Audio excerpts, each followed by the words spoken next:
Catatan Chelsea atas AC Milan semakin mentereng dua kali bertemu, dua kali menang. Kemenangan kedua Chelsea diraih saat menumpas Milan 2-0 di San Siro, Italia, pada pekan keempat grup E Liga Champions 2022-2023, Rabu, tanggal 12 Oktober tahun 2022, dini hari WIB.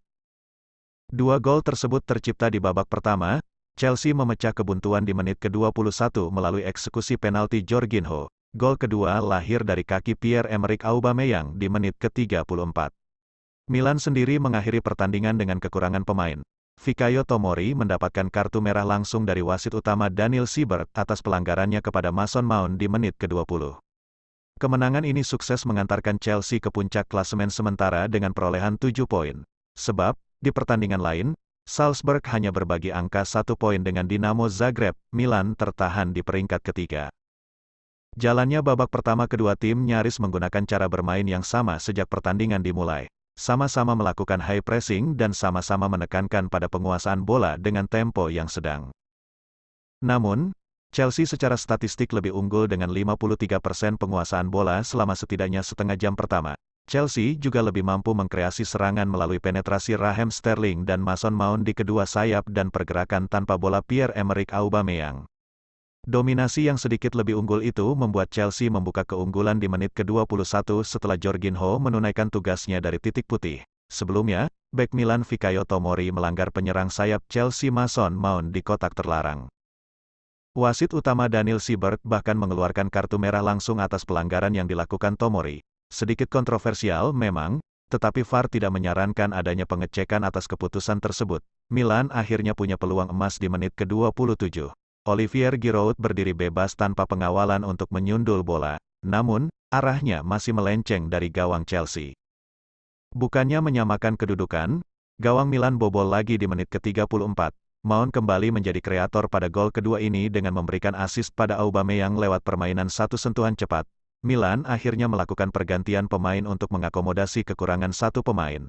Brahim Diaz menjadi tumbal dengan menggantinya di menit ke-37 dengan seorang bek kanan Sergio Des. Pergantian itu tidak memberikan pengaruh apapun di pertandingan.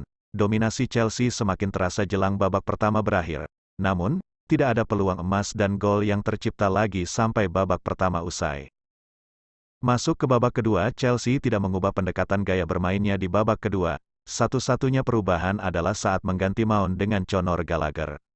Pemain berusia 22 tahun itu langsung mendapatkan peluang emas saat memasuki menit ke-49. Ia menerima umpan terobosan dan sempat mengecoh kiper Ciprian Tatarusanu. Namun sudut tendangannya terlalu sempit dan hanya menyamping di samping gawang. Chelsea kembali mendapatkan peluang untuk memperlebar margin di menit ke-54. Peluang tersebut datang dari sundulan Aubameyang. Sayangnya, upaya sundulan dari jarak dekat itu gagal di tangan Tatarusanu.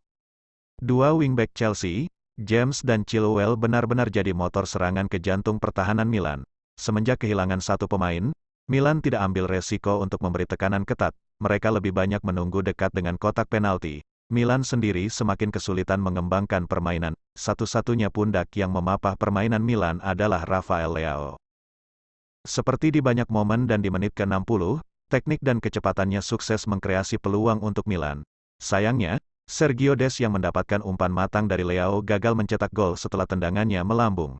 Chelsea benar-benar tidak memberikan napas sedikit pun bagi Milan untuk menguasai bola. Walaupun serangan Chelsea jadi tidak seefisien di babak pertama, penguasaan bola yang lama memaksa Milan harus bertahan di tengah kondisi yang tertinggal. 10 menit terakhir, Milan mengubah pendekatannya untuk lebih agresif menekan Chelsea. Kecenderungan Chelsea menguasai bola memaksa Milan untuk melakukan pendekatan ini. Chelsea sayangnya terlalu piawai dalam hal resistensi bola, sehingga upaya Milan tidak menghasilkan apa-apa. Satu-satunya tembakan tepat sasaran Milan baru tercipta di menit ke-90+1 melalui Divock Origi yang baru masuk di babak kedua. Tendangannya dari sudut sempit itu masih bisa diamankan oleh kiper Kepa.